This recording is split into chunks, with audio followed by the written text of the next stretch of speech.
नमस्कार और शुभ संध्या। Glow webinars के इस महीने के वेबिनार में आप सभी का स्वागत है। इस महीने ग्लो वेबिनार्स की हिंदी सीरीज का पूरा एक साल खत्म होता है और आप सब हमारे साथ जुड़े हैं और जुड़ते आए हैं। हमें इस बात की बहुत प्रसन्नता है। इसीलिए आज का टॉपिक भी कुछ खास ही है। आज हम जानेंगे इको हैप्पीनेस के बारे में। आज हमारे साथ है doctor Vimla Sharon. Doctor Vimla environmental studies की स्टूडेंट है और डिपार्टमेंट ऑफ जूलॉजी में professor and head at Jai Narayan university Jodhpur. वे काफी वर्षों से हार्टफुलनेस प्रैक्टिशनर और ट्रेनर है। आज आपका हमारे साथ हार्दिक स्वागत है। थैंक यू सारा। नमस्ते। तो हमें बहुत खुशी है ये टॉपिक के बारे में सुन के भी बहुत ही अच्छा लग रहा है कि इको हैप्पीनेस जैसा टॉपिक भी हम क्रिएट कर सकते हैं। तो हम आपसे जानना चाहेंगे कि इको हैप्पीनेस है क्या, इसके बारे में आप हमें कुछ बता सकते हैं? शुक्रिया सारा। हजरत मुर्शिद आला, अस्सलाम वालेकुम, नमस्ते, अलोहा। विषय पर चलने से पहले चंद अल्फाज अर्ज करना चाहूंगी आप सबके साथ। बारे में बात करने से पहले मैं चंद अल्फाज आप सबके साथ अर्ज करना चाहूंगी। एक तार कहीं छू जाता है, झनकार निकलते जीवन भर। आवाज नहीं होती जिसमें ऐसी भी सदाएं होती हैं। भीतर सांसों की बेचैनी, बाहर वाले क्या देख सके। तूफान उठे पत्ते न हिले, ऐसी भी हवाएं होती हैं। एक बार नजरों से नजरें मिली, दुख दर्द गया सुख चैन मिला। आंखों से पिलाई जाती है, ऐसी भी दुआएं होती हैं। पुनः एक बार आप सबका अभिनंदन। इको हैप्पीनेस, अगर हम इसका शाब्दिक अर्थ लेते हैं तो इको वर्ड ग्रीक वर्ड है जो इकोलॉजी शब्द है उससे लिया गया है। इको यानी हमारे चारों तरफ का सारा वातावरण। इको यानी घर। ग्रीक भाषा में इको का मतलब होता है घर, और हैप्पीनेस का मतलब हम सब जानते हैं आनंद। यानी वो सारा वातावरण जो मेरे चारों तरफ जो कुछ भी है, वो सब कुछ उस आनंद में समाया हुआ। यानी मेरा घर, जिस चारों तरफ के वातावरण से मेरा संबंध है, जिससे मैं प्रभावित होती हूँ, वो मेरा घर है। और वो जब सब कुछ आनंद में समाया हुआ हो तो वो इको हैप्पीनेस है, वो आनंदमय है। इकोलॉजी जो शब्द है उसका मतलब है inseparable relationship between living and non living. यानी घर और उसकी जब हम पढ़ाई करते हैं, लॉगी का मतलब है स्टडी,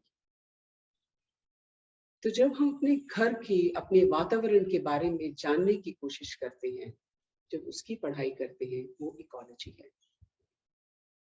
तो inseparable relationship between living and non living, यानी पदार्थ और प्राण का रिश्ता।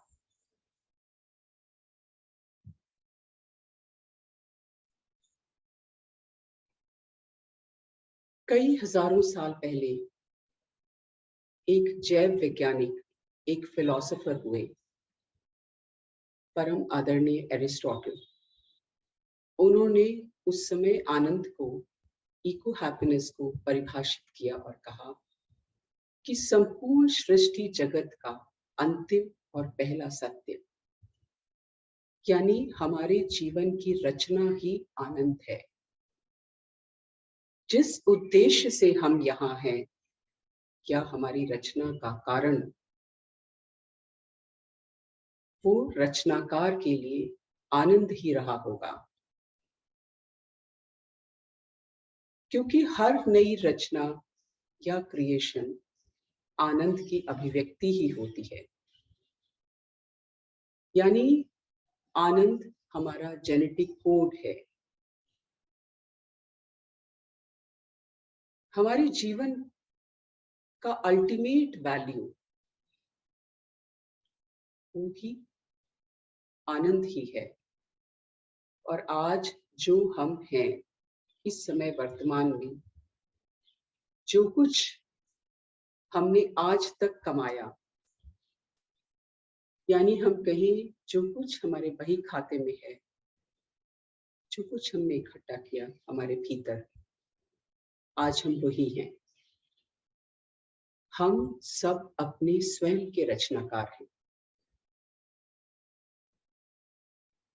We all design our own destiny.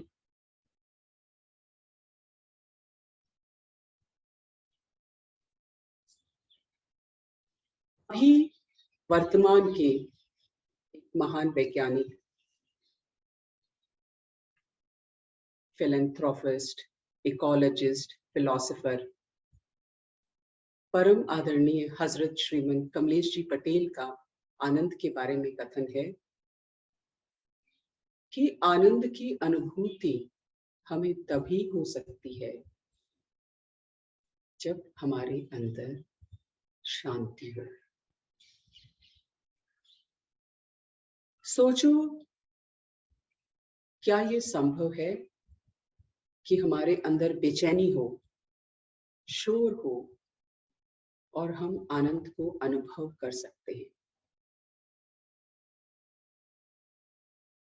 क्या हम उस आनंद को एंजॉय कर सकते हैं? नहीं। तो शांति कैसे प्राप्त हो? हम कैसे शांति को प्राप्त करें? कैसे वहां तक पहुंचे?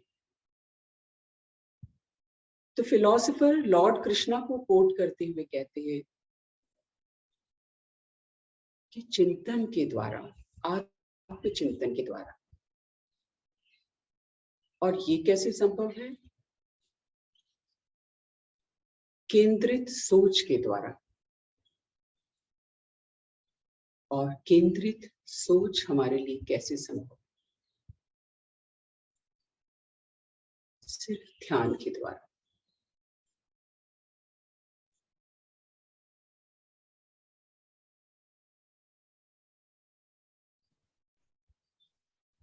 आपने बहुत ही सुंदर तरीके से हमें इको हैप्पीनेस की जो परिभाषा है उसकी गहराई में ले गए, और आपने इतने महान व्यक्तियों को कोट किया है, पर अभी तक हमने परिभाषा जानी है। हम आपसे ये जानना चाहते हैं कि इस इको हैप्पीनेस को, इस आनंद को हम अनुभव कैसे कर सकते हैं? क्या तरीके हैं कि हम इको हैप्पीनेस एक्सपीरियंस कर सकें? हाँ, हम सबके मन में यही रहता है कि हमें खुशी मिले। हम इस भौतिक स्तर पर हर कार्य का परिणाम आनंद ही चाहते हैं, चाहे वो हम कार्य कर रहे हो या करना चाहते हो। सबका अंत हम आनंद ही चाहते हैं। हम आनंद के लिए सब कुछ करते हैं। यानी एक तृप्ति हो जीवन में। हमारा घर, हमारा परिवार, हमारे रिश्ते, हमारे नौकरी, सब कुछ के पीछे चाहत हमेशा ये रहती है कि हमें एक सेटिस्फैक्शन, एक आनंद मिले इसके करने से। पर फिर भी हमेशा कोई कमी रह जाती है हमारे अंदर। मतलब ऐसा लगता है कि सब कुछ है हमारे पास, फिर भी क्या कारण है कि हम अंदर से आनंदित नहीं हैं? भौतिक स्वरूप पर हमने सब कुछ कमा लिया, लेकिन क्या कारण है कि हम उस आनंद को अंदर से अनुभव नहीं कर पाते? तो इसको थोड़ा विस्तार से लेते हैं। इस संपूर्ण प्राणी जगत के 3 स्तर हैं या 3 आयाम हैं। भौतिक स्तर या भौतिक आयाम कह दो, बाह्य शरीर जिसको हम मैटर भी कहते हैं। दूसरा है मानसिक स्तर या सूक्ष्म शरीर, हम इसको कह सकते हैं। ये एक, हम इसको एनर्जी वाइब्रेशन भी कह सकते हैं। और तीसरा है कॉजल बॉडी, जिसको हम कहते हैं कारण शरीर है, आत्मा है, सोल है, एब्सोल्यूट है, कुछ भी कह सकते हैं। भौतिक शरीर, जैसा कि आप चित्र में भी देख रहे हैं कि बिल्कुल बाहरी आवरण है, बाह्य शरीर है। ये 5 तत्वों का बना होता है, पृथ्वी, आकाश और उसके बीच में अग्नि, जल, वायु, सभी अजैविक तत्व। यह अन्नमय कोश भी कहलाता है। दूसरा हमारा शरीर है जो हम सूक्ष्म शरीर कह रहे हैं, जिसको मानसिक या सूक्ष्म शरीर, जैसा कि नाम से विदित है कि सूक्ष्म है। ये हमें अपनी आंखों से नहीं दिखता, पर हमारे जितने रिश्ते नाते, सारी भावनाएं, सारे वाइब्रेशंस सब इस शरीर से जुड़े हुए हैं। यह शरीर, इसके 4 कारक हैं, 4 इकाई हैं। मन, मनस, मन या मनस हम कहते हैं, चित्त, बुद्धि, अहंकार, जिसका ये शरीर बना हुआ है।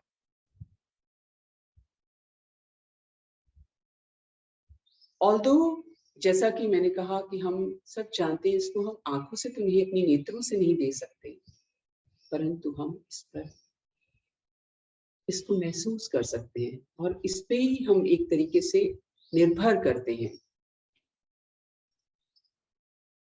इसको मनोमय कोश भी कहते हैं और इसका भोजन है ज्ञान। बाह्य शरीर का भोजन है अन्न और मनोमय कोश का भोजन है ज्ञान।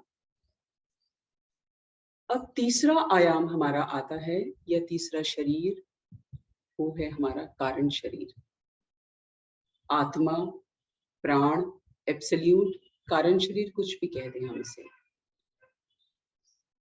और यह आनंदमय कोश है, इसका भोजन ही आनंद है।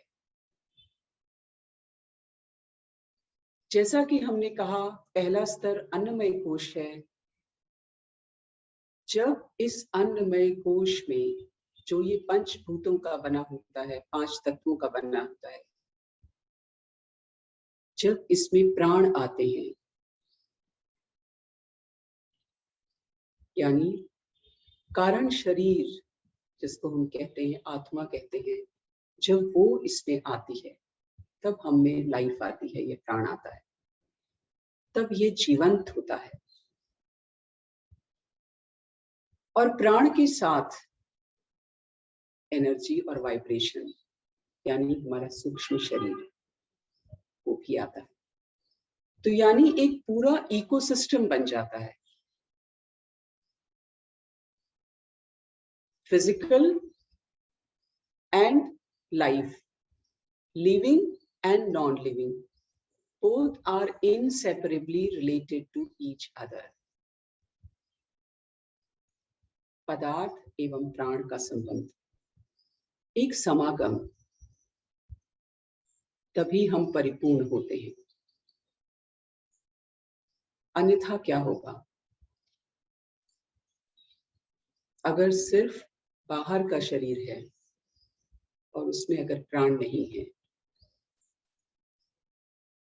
या प्राण आए ही नहीं, तो क्या होगा? चेतना अगर आई ही नहीं, तो क्या होगा? हमारी परिपूर्णता तभी है जब हम पूरी तरह से तीनों आयामों को जीते हैं, तीनों शरीरों को जीते हैं, तीनों स्तरों को जीते हैं, यानी तीनों पे काम करते हैं। जैसे हम अगर हम इकोसिस्टम लेते हैं तो इकोसिस्टम में क्या है, sun solar energy source of energy है। ग्रीन प्लांट्स या वनस्पति जगत उस सोलर एनर्जी को ट्रैप करता है, उससे भोजन बनाता है और उसके भोजन के ऊपर पूरी कायनात निर्भर है। यानी primary consumers, secondary consumers, herbivores, carnivores. तो प्राइमरी हर्बीवोरस हो जाते, सेकेंडरी, टर्शरी, क्वाटरनरी, पूरा एक जहां तक फूड चेन को ले जाओ। और उसके बाद इनका जो वेस्ट और इनके डेड डिके रिमेन्स होते हैं वो सारे के सारे वापस मिट्टी में खाद में मिल जाते हैं और उससे वो वृक्ष को भोजन मिलता है। तो यानी वो ऊर्जा, जल, वायु, आकाश, अग्नि सबकी मदद से वनस्पति जगत भोजन बनाता है, वो मैन्युफैक्चरर है फूड का। अगर किसी कारण से हम सारा मैन्युफैक्चरर खत्म कर देते हैं, अगर हरे पौधे, पेड़, प्लांट्स हम सारे काट डालते हैं, सब खत्म कर देते हैं, तो इकोसिस्टम के अंदर इम्बैलेंस आ जाएगा। क्यों? क्योंकि अगर पहला ही स्टेज नहीं है तो बाकी स्टेज कैसे सरवाइव करेंगे? हर्बीवोरस कैसे सरवाइव करेंगे? कार्निवोरस कैसे सरवाइव करेंगे? तो एक जो पूरी सृष्टि स्टैब्लिश्ड है वो सारी डिस्टर्ब हो जाएगी। जैसा कि हम सब जानते हैं कि डायनासोर्स मेसोजोइक एरा में आए थे और वो इस इम्बैलेंस के कारण ही सारे खत्म हो गए। तो जैसा कि हम जानते हैं भौतिक संसार में हमारा ख्याल भौतिकतावाद पर ही जाता है, यानी बाह्य वातावरण पर। हम इसका पूरा ख्याल रखते हैं, परंतु तीनों शरीरों के बीच जो संबंध है उसी के आधार पर हमारा पूरा विकास है, पूरी उन्नति है। यानी हमारी उन्नति तभी संभव है जब इन तीनों शरीरों में, भौतिक शरीर, सूक्ष्म शरीर और कारण शरीर, जब तीनों में एक संबंध हो, एक हार्मनी हो, एक बैलेंस हो, यानी हम तीनों शरीरों को जी सके, तीनों पे काम करें। इन्हीं के आधार पर यह जगत, इसी संबंध के आधार पर यह जगत या साम्राज्य निम्न भागों में हम विभाजित कर सकते हैं। खनिज जगत। अब अगर आप गौर करेंगे तो खनिज पदार्थ, इसमें तीनों शरीर आपस में गठे हुए हैं, सॉलिडिफाइड है। इनमें चेतनता का अभाव है, उसका आभास नहीं है, और कोई भी शरीर स्वच्छंद नहीं है, सॉफ्ट नहीं है। तभी हम इसको पत्थर कहते हैं या ठोस कहते हैं, और भारी है हम कहते हैं। और विकास के स्तर में जब हम आगे बढ़ते हैं इसी जगत में, तो वनस्पति जगत आता है।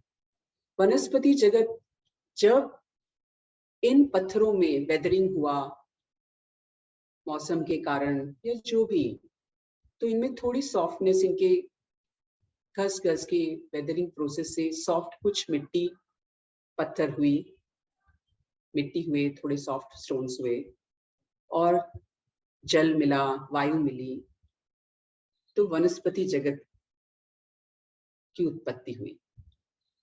वनस्पति जगत में सॉफ्टनेस है, उसमें फ्लेक्सिबिलिटी, लिबरलाइजेशन है, और उसमें चेतना की अनुभूति है। इसीलिए अगर आप वनस्पति जगत में देखते हैं तो सूर्य, अगर हम उदाहरण ले सूर्यमुखी पौधे का, तो सूर्यमुखी का पौधा सूरज की तरफ अपना मुंह कर लेता है जैसे ही सूरज आता है। और बहुत सारे पौधे होते हैं, जैसे ही सनसेट होता है वो सारे मुरझा जाते हैं, एकदम बंद हो जाते हैं। तो कुछ पौधे गर्मियों में खिलते हैं, कुछ सर्दियों में खिलते हैं। तो इनमें चेतना है, कुछ स्तर है इनमें सॉफ्टनेस। इन प्लांट्स का थोड़ा और विकास हुआ, इवोल्यूशन हुआ, और धीरे धीरे एनिमल किंगडम का इंट्रोडक्शन हुआ।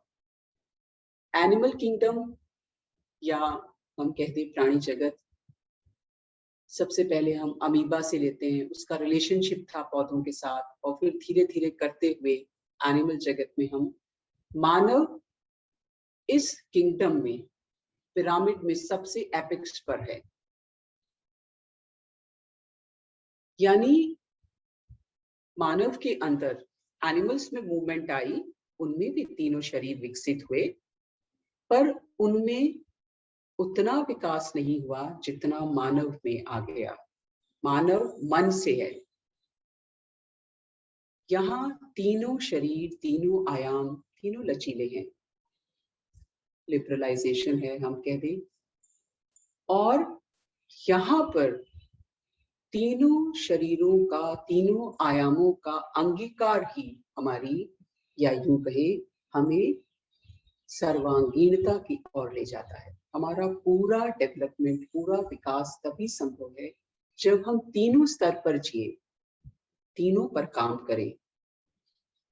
तीनों के लिए हमको जागृत होना है, अवेयर होना है, क्योंकि हमारी चेतना विकसित है। तो यानी अन्न कोश, मनोमय कोश एवं आनंदमय कोश परिपूर्णता लाने के लिए तीनों में तालमेल होना बहुत जरूरी है। तीनों में हार्मनी होना, ऑस्मोसिस होना बहुत जरूरी है। फिजिकल शरीर के बारे में तो हमको ज्यादा बोलने की जरूरत ही नहीं है, क्योंकि हम सब जानते हैं, हम इसके लिए बहुत काम करते हैं। हमारा घर ऐसा हो, हमारी गाड़ी ऐसे हो, मैं ऐसा करूं, मैं ऐसा करूं, सब शरीर के लिए सारे संबंध है। और हम सब चाहते हैं कि भौतिक जगत की अनुभूति हमें बेहतर हो, लेकिन ये बेहतर तभी संभव है जब हमारा मन आनंदित रहे।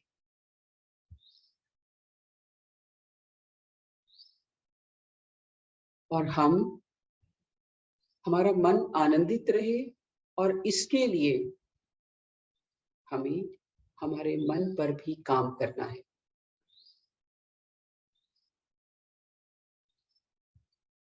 हमारा मन आनंदित कब हो सकता है? जब हमारा मन शांत रहे। तो शांत कैसे रहे? मन की 4 इकाइयां जैसा हमने चर्चा की, तो हमारी चेतना एक कैनवस है, एक फील्ड है, एक मैदान कह दें हम हैं, जिसमें ये हमारी बाकी तीनों इकाइयां मनस, बुद्धि और अहंकार, इनकी हमारे कार्यों से जैसे जैसे छापे पड़ती है, वैसे वैसे ये चेतना सिकुड़ती जाती है और हमारा मन दुखी होता जाता है। और अगर हमारे इसी मनस का नियमन हो जाए, हमारी बुद्धि विवेक को मदद करने लग जाए, यानी बुद्धि हमारी विवेक में विकसित हो जाए,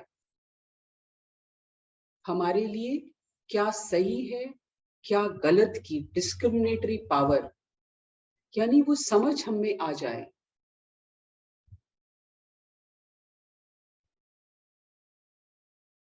तो मुझे समझ आ जाएगा कि मेरा मन किन चीजों से कहां पर खुश रहता है, कब मेरा मन हल्का रहता है। तो मैं फिर उसके अकॉर्डिंग ही काम करूंगी, क्योंकि मेरा विवेक मुझमें वो समझ पैदा कर देता है। और बुद्धि तो विवेक में परिवर्तित हो जाए, रूपांतरित या इवॉल्व हो जाए। हमारा अहंकार इतना परिष्कृत हो जाए, इतना शुद्ध हो जाए कि वो हमारे विवेक को सहयोग करने लगे। यानी विवेक को सहारा देने लगे, उस डिस्क्रिमिनेटरी पावर के लिए कि हमें क्या करना है, क्यों करना है, क्यों नहीं करना है, इस सब में सहयोग करने लगे, तो हमारी चेतना खुद ब खुद हल्की होने लगती है, उसमें खालीपन आने लगता है। वो आकाश की तरीके से जैसे ही उसमें खालीपन आता है, हमारे हर सेल में खालीपन आता है, और वो खालीपन इस चेतना का विस्तार करने लगता है। वही विस्तार है, फैलाव होने लगता है। यानी मैं से हम और हम से हमारा, सबका, वसुदेव कुटुंबकम, ये भाव जब चेतना का विकास होता है, तभी ये भाव हमारे मन में जागृत होने लगता है।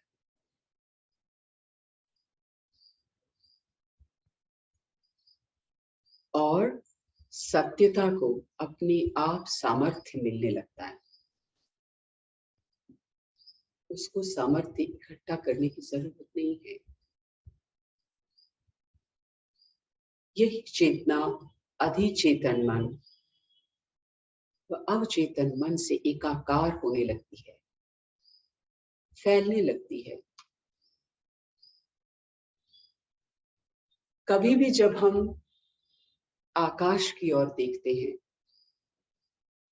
तो हमारा मन सुकून से भर जाता है, सुकून पाता है, क्योंकि उसमें कहीं हमको सीमा नजर नहीं आती, बहुत विस्तार नजर आता है।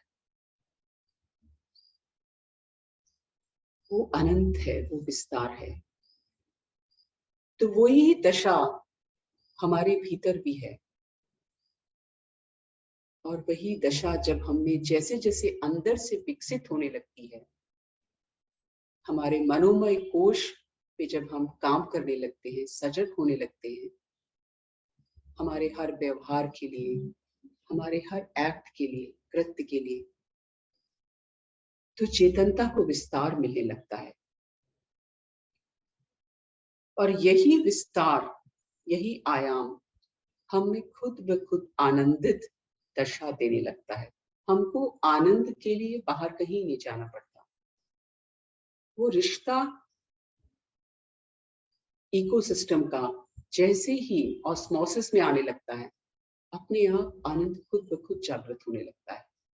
इनफैक्ट हम आनंद बनने लगते हैं, क्योंकि हम सब जानते हैं सिकुड़न, तंगी, अगर इसकी दशा हम में है, तो हम आनंद से दूर जाने लगते हैं। हम एक ही दिन में अपने व्यवहार को नोट कर सकते हैं कि कब मेरे मन पे भारीपन आया, कब मेरे मन में ठोसता आई, और कब मुझे बहुत अच्छा लगा, बहुत हल्कापन लगा। तो ये हल्कापन हमारा विस्तार है।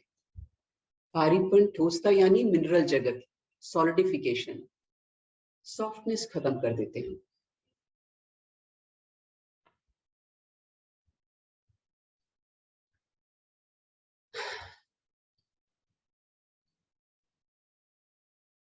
तो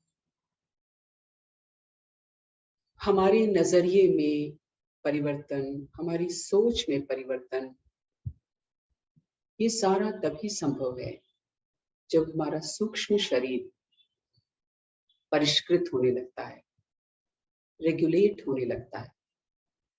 तब हमें आनंद का अनुभव खुद ब खुद प्राप्त होने लगता है। हम कहते हैं ना, ये बहुत दिलेर आदमी है, इसके पास कुछ भी नहीं है, फिर भी सब कुछ देने को इसका दिल करता है। उसका कारण क्या होता है कि उसकी चेतना का इतना विस्तार हो चुका होता है कि उसे किसी चीज की कमी का अनुभव नहीं होता, क्योंकि उसको वो विस्तार नजर आता है। भीतर और बाहर दोनों का जब पूर्ण समागम हो, दोनों में जब ऑस्मोसिस हो,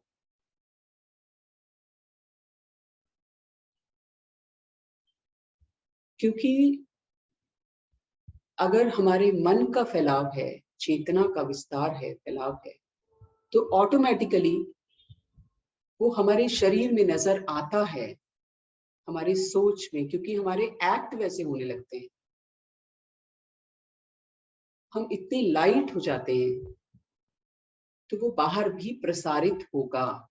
जो आनंद भीतर जागृत होगा वो बाहर प्रसारित होगा। हमारे व्यवहार से हमें पता चल जाएगा। हमको क्रोध रोकने की जरूरत नहीं है, क्रोध आएगा ही नहीं, लालच आएगा ही नहीं, हमारी डिजायर्स, हमारी जरूरत हमको महसूस ही नहीं होगी कि नहीं इससे हो जाएगा। यानी हमारे में वो सरलता आने लग जाएगी। पुराने समय की कहावत है, मन चंगा तो कठौती में गंगा। यानी मन अगर मेरा परिष्कृत हो गया, मन पे मैंने काम कर लिया, तो मैंने शरीर पे भी विजय पा ली।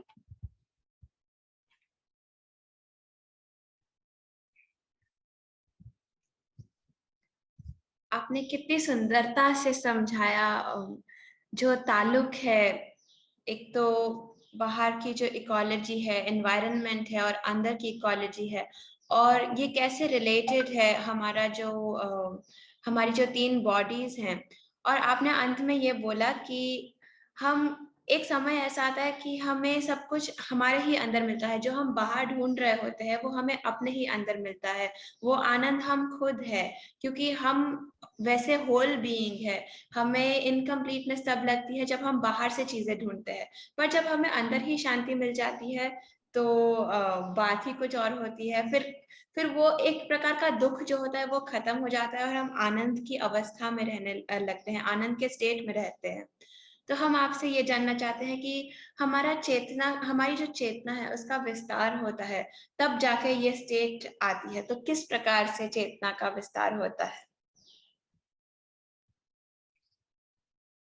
हाँ, जैसा कि हमने पहले देखा था, फिलोसोफर,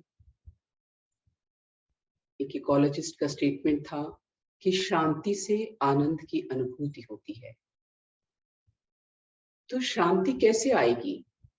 आत्मचिंतन से। और आत्मचिंतन कैसे करें? केंद्रित सोच से। और वो कैसे हो? सिर्फ ध्यान के द्वारा। तो अब जो प्रश्न आपने पूछा कि कैसे हम चेतना का विस्तार करें, ध्यान के द्वारा। मनोमय कोश का भोजन हमने कहा, हम सब जानते हैं, जैसा ज्ञान है। तो उस ज्ञान को कैसे प्राप्त करें? उस ज्ञान को प्राप्त करने के लिए हमें आत्म केंद्रित होना पड़ेगा, अपने भीतर उतरना पड़ेगा। तो ध्यान एक माध्यम है, ध्यान ही एक माध्यम है, एकमात्र माध्यम। क्योंकि सूक्ष्म शरीर का भोजन भी सूक्ष्म होगा, और उसके लिए वही माध्यम इख्तियार किया जाएगा। तो ध्यान, अगर हम मोटे मोटे शब्दों में कहें तो क्या है? लयबद्धता, यानी फोकस्ड थिंकिंग। जहां समग्रता है, पूरा आकाश है, पूरी स्पेस है, वो ध्यान है। वहां ध्यान है जहां समग्रता है, और जहां ध्यान है वहां करुणा है, वहां आनंद है। ध्यान और आनंद एक ही सिक्के के 2 पहलू हैं। तो अन्नमय कोश, मनोमय कोश, आनंदमय कोश। अन्नम ब्रह्म, ध्यान ही प्रेम है, और आनंद जो आनंदमय कोश का भोजन है। इन तीनों का एक रिश्ता, इन तीनों का तालमेल जो कुदरत ने हमको दिया है, ऑलरेडी है, पर हम इससे अनभिज्ञ होते हैं, और हम भौतिक, सिर्फ और सिर्फ इस अन्नमय कोश, इस भौतिकता की तरफ ही दौड़ते रहते हैं, और उससे हम भी ठोसता, भारीपन आने लग जाता है। पर जैसे ही हमें एहसास होता है कि इसके पीछे कारण क्या है, कारण मेरा मन है, तो मन पे जब हम काम करने लग जाते हैं तो अपने आप उस आनंद की अनुभूति होने लगती है, क्योंकि वो आनंद अनंत है। इन तीनों का रिश्ता, इन तीनों आयामों के बारे में हम में समझ हो और हम इन तीनों को जी सके, तीनों पर काम कर सके, वही अनंतता है, वही आनंद है। और हमारी चेतना का विस्तार ही हमें तृप्त करता है, वही हमारे लाइफ का टेस्ट है, वही स्वाद है। एक्चुअली हमारे जीवन को हम वास्तव में तभी पूर्ण रूप से जी सकते हैं जब हम इन तीनों का स्वाद चखें, तभी तृप्तता आएगी। और तृप्तता ही आनंद की अनुभूति कराता है। हमारी सोच, हमारा नजरिया, हमारी मनोवृत्ति ही बदल जाती है, हमारी जड़ें ही संवर जाती है। तो जब हमारी जड़ें ही संवर गई तो वृक्ष पर कैसे फूल नहीं आएगा? आएगा ही। अतः फिर हम भी संतोष आने लगता है और हम शांति को प्राप्त होने लगते हैं। संतोष आते ही, कंटेंटमेंट आते ही हमारे को एक शांति अनुभव होने लगती है और शांति से हमें कंपैशन, स्नेह, करुणा हमें खुद ब खुद विकसित होने लगती है और इससे हमें अपने आप साहस आने लगता है। हमको जीने का आनंद, वास्तव में जीने का आनंद आने लगता है। ये भय कि मेरा ये चला जाएगा, ये चला जाएगा, वो सब भय समाप्त हो जाते हैं। जीवन में अगर विपदाएं आती भी हैं, वो सबके आती हैं, तो मन में इतना विश्वास होता है कि this too shall pass and I will cross it with the help of the guidance of the ultimate. वो भरोसा हमें सिर्फ तभी आता है जब उस भरोसे से हमें साहस आता है और उस साहस से हमें स्पष्टता आने लगती है, जिसको हम क्लैरिटी कहते हैं। और जैसे ही हमें क्लैरिटी आती है तो हमें अपने आप कृतज्ञता का बोध आने लगता है, ग्रैटिट्यूड का भाव आने लगता है। हमसे वो कृतज्ञता ओज आउट होने लगती, हमारे शरीर से प्रस्फुटित होने लगती, मन से प्रस्फुटित होने लगती। हमारा शरीर का हर सेल, बायोलॉजिकली जो हमारा हर सेल है, उसमें मैक्सिमम खाली स्पेस होती है। वो सारी स्पेस उस ग्रैटिट्यूड से भर जाती है, उस कृतज्ञता से भर जाती है। और जैसे ही हमारी दशा अंदर से ऐसी होती है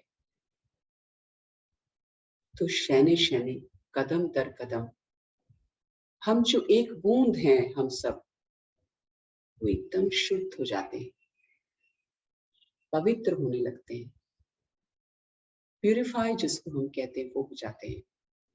और ये बूंद यानी वो चेतना उस महाचेतना में, उस सागर में समा जाती है, उस अनंतता में समा जाती है, यानी वो भी अनंत बन जाती है। और अनंतता ही आनंद है। Infinite is bliss.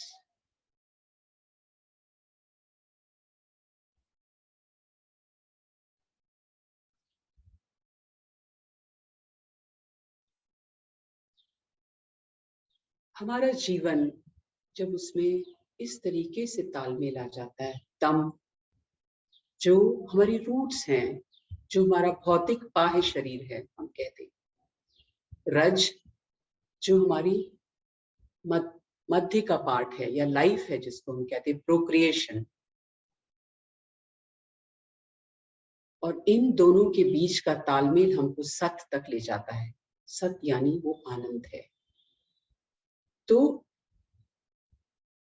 तम, रज और सत तीनों का महत्व हमको समझ आने लगता है कि तम के बिना हमारी जड़ें नहीं है, पृथ्वी नहीं है, बेस नहीं है, भौतिक नहीं है, तो भी हम कैसे अपनी लाइफ को अपनी चीजों को मैनिफेस्ट करेंगे।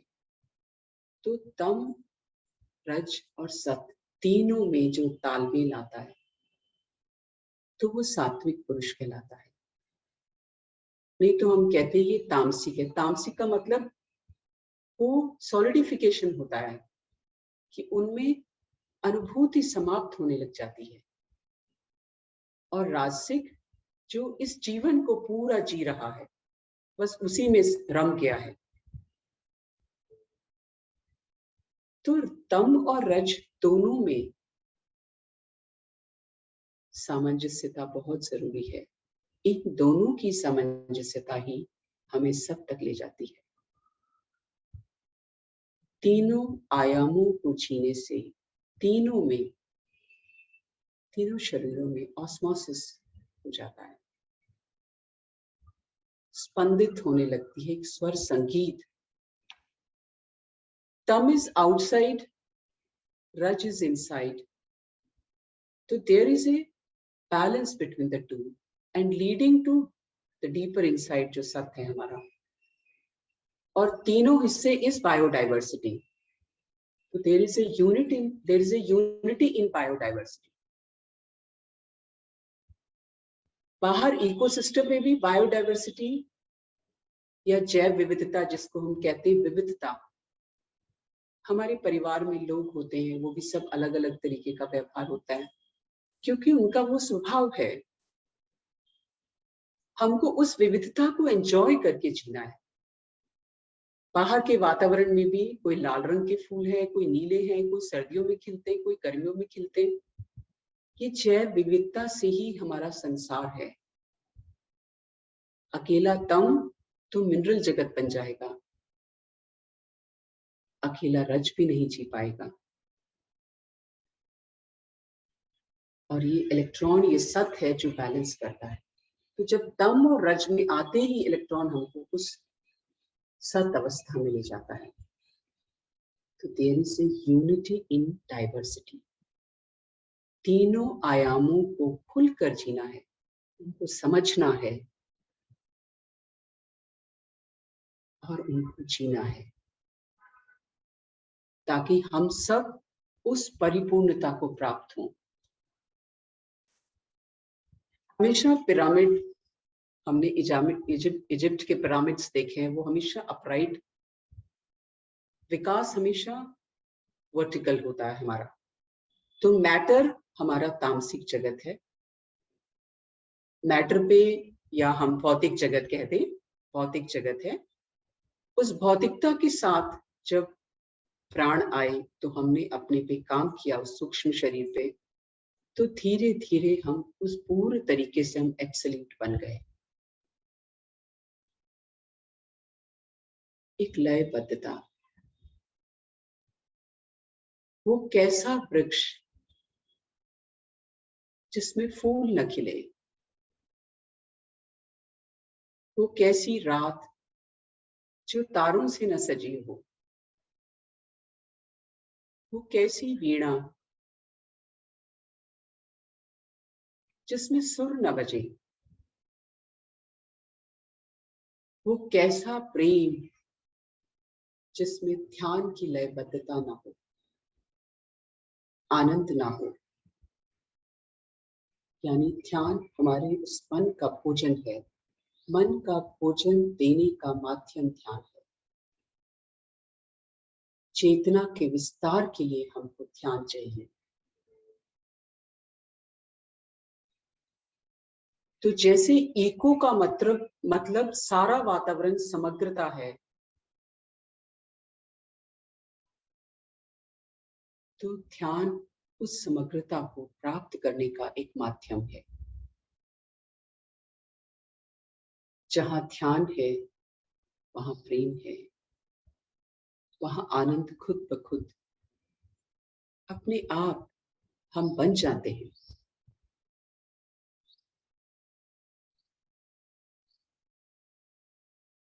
और इस अवस्था को प्राप्त होते हैं तुरीयातीत। यानी जब हम ध्यान करने लगते हैं, सजग होकर के तीनों आयामों को जीने लगते हैं, तो हम इतने अपने भीतर सेंटर्ड, केंद्रित, इतने एब्सॉर्ब हो जाते हैं कि हम खुली आंखों के साथ भी हम बैलेंस्ड जी पाते हैं। हमारा मन इधर उधर नहीं दौड़ता, हम अपने मन के मालिक बन जाते हैं, जिसे हम सहज समाधि कह सकते हैं। ना हमें ये चिंता है कि अरे उसका फोन क्यों नहीं आया, वो क्यों नहीं आया। ना हमें ये चिंता है कि भविष्य में कि उसमें क्या होगा, वहां ऐसा हो रहा है, कोविड को तो उसके आगे थर्ड वेव आने वाली, किसी की चिंता नहीं रहती। ठीक है, जब आएगा हम ख्याल रखेंगे। सारी चिंताएं पास्ट की, प्रेजेंट की हमारी समाप्त होने लगती है। इंप्रेशंस नहीं बचते, हम लाइट होने लगते हैं। क्यों? क्योंकि हम महावर्तमान में जीने लगते हैं। और जब हम इस महावर्तमान में जीते हैं और इसका स्पंदन, इसका रिपल इफेक्ट, इसका इको जब चारों तरफ फैल जाता है, तो उसे ही हम कहते हैं, उसका असर, उसका इफेक्ट इस ब्लेस्ड तुरीयातीत। वो सही मायने में आनंद है, वही इको हैप्पीनेस है। यानी हमारे इकोसिस्टम को सेव करने के लिए, हमारा इकोसिस्टम यानी हमारा बाह्य शरीर, हमारा मानसिक शरीर और हमारा आत्मिक शरीर, तीनों स्तर, तीनों आयाम, फिजिकल, मेंटल और हमारा स्पिरिचुअल जो हम कह दें,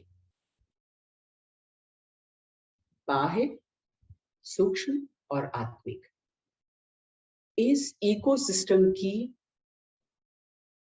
इसको प्रोटेक्ट करने के लिए, इसको बचाने के लिए, इसको खुले दिल से जीने के लिए हमको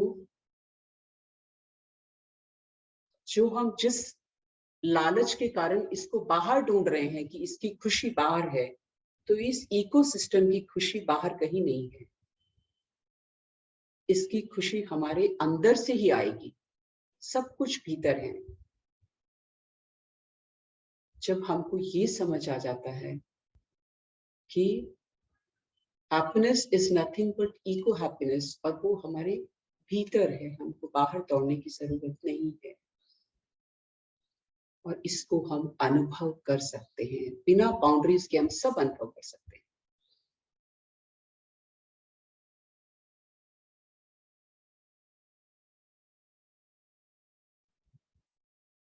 तो हमें इस सब को अनुभव करना है, इसको एड्रेस करना है कि हम तीनों शरीरों पर काम करें, तीनों के लिए सजग रहे, और महावर्तमान में अपने आप को हमेशा क्रिटिकली, अपने आप को हमेशा चेक करते रहे।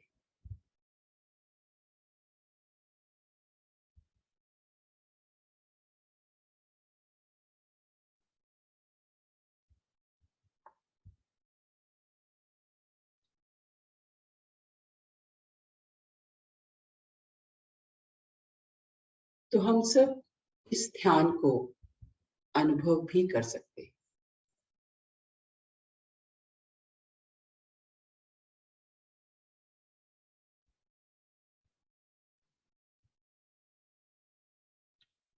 बहुत ही सुंदर वेबिनार था, बहुत ही अच्छा टॉपिक था। और आपने जिस तरह बताया कि हम महावर्तमान में रह सकते हैं और आनंद प्राप्त कर सकते हैं, हम तुरीयातीत का जो कंडीशन है हम उसे प्राप्त कर सकते हैं, उसे एक्सपीरियंस कर सकते हैं। और जो हमारी सब बॉडीज है, हमारी फिजिकल बॉडी है, सटल बॉडी है और हमारा सोल है, उसमें किस प्रकार सामंजस्य हो सकता है हम वो महसूस कर सकते हैं। हार्टफुलनेस का जो ध्यान है वो बहुत ही सरल है और प्राणाहुति सहित है, जिसकी वजह से हम ये सब कंडीशंस बहुत ही जल्दी, चाहे हम बिगिनर्स क्यों ना हो, हम फिर भी एक्सपीरियंस कर सकते हैं। तो आइए इसी सरल से हार्टफुलनेस ध्यान का एक छोटा सा अनुभव लेते हैं और इन आनंद की गहराइयों तक पहुंचते हैं। आराम से बैठ जाएं और अपनी आंखें बंद कर लीजिए। महसूस करिए कि धरती से ऊर्जा आपके पैरों में अंदर आ रही है, आपके पैरों की उंगलियों को आराम दे रही है। ऊपर आपकी हील्स और एंकल की ओर बढ़ रही है, उन्हें आराम मिल रहा है।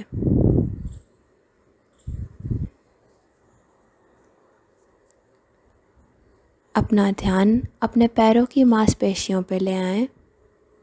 आपकी काफ मसल्स को गहरा आराम मिल रहा है।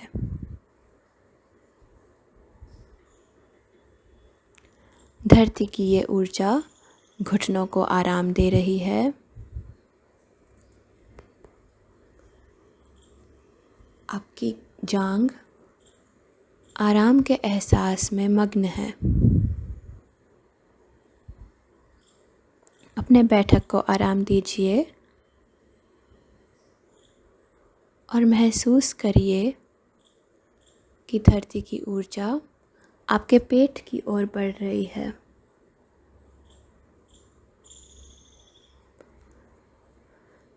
आपके पेट की मांसपेशियों को आराम मिल रहा है। आपकी कमर आराम के एहसास में लीन है और आपकी छाती बिल्कुल हल्का महसूस कर रही है।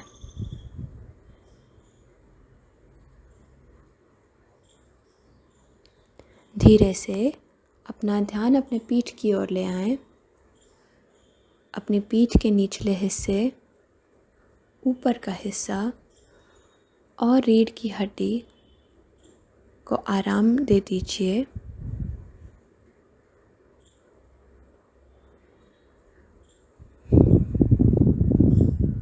आपके कंधे मानो जैसे पिघल रहे हो, उन्हें गहरा आराम प्रदान हो रहा है।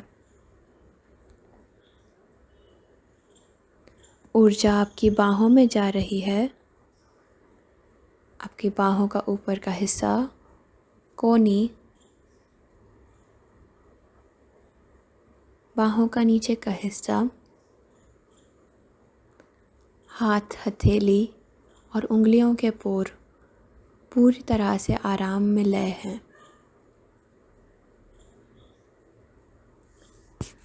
अब आप अपना ध्यान अपने गले पे ले आएं। अपने गले को आराम दीजिए।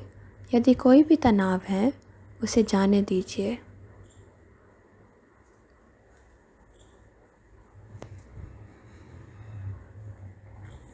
धरती की ऊर्जा ऊपर आपके चेहरे की ओर जा रही है। आपका मुंह, आपके गाल, जबड़ा, नाक, कान और आँखों को आराम मिल रहा है। अपने सिर के शिखर को आराम दीजिए।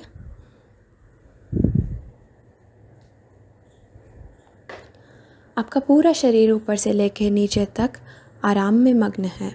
यदि कोई भी हिस्सा हो जहाँ आराम की ज़रूरत है, वहाँ उस शरीर के हिस्से को आराम दे दीजिए।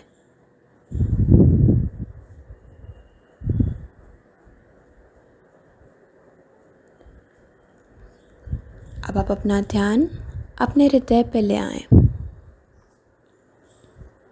अपने हृदय को आराम दीजिए। महसूस करिए कि आपका हृदय प्रेममय और प्रकाशमय है।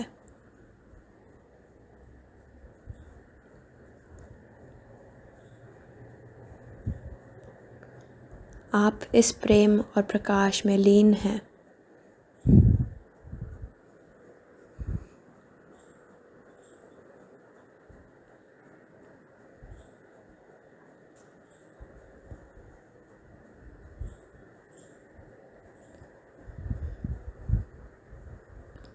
हृदय पर नज़र टिकाए रखें और यह विचार दीजिए कि दिव्य प्रकाश मेरे हृदय में मौजूद है और मुझे अपनी ओर आकर्षित कर रहा है। यदि अन्य कोई विचार आए तो उनसे लड़े नहीं। सौम्य तरीके से अपना ध्यान फिर से अपने हृदय पर ले आएं।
जब भी आप तैयार हैं, आप आराम से अपनी आंखें खोल सकते हैं।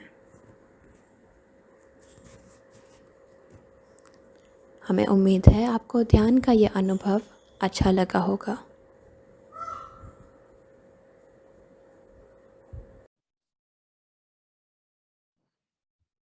हमें उम्मीद है कि हमारे सभी दर्शकों को ध्यान का अनुभव भी पसंद आया होगा, ये वेबिनार भी पसंद आया होगा और हम डॉक्टर विमला से जानना चाहते हैं कि उन्हें ग्लो में आने का अनुभव, आज हमारे साथ चर्चा करना कैसा लगा। बहुत ही अच्छा लगा सारा। इस पूरी यात्रा के दौरान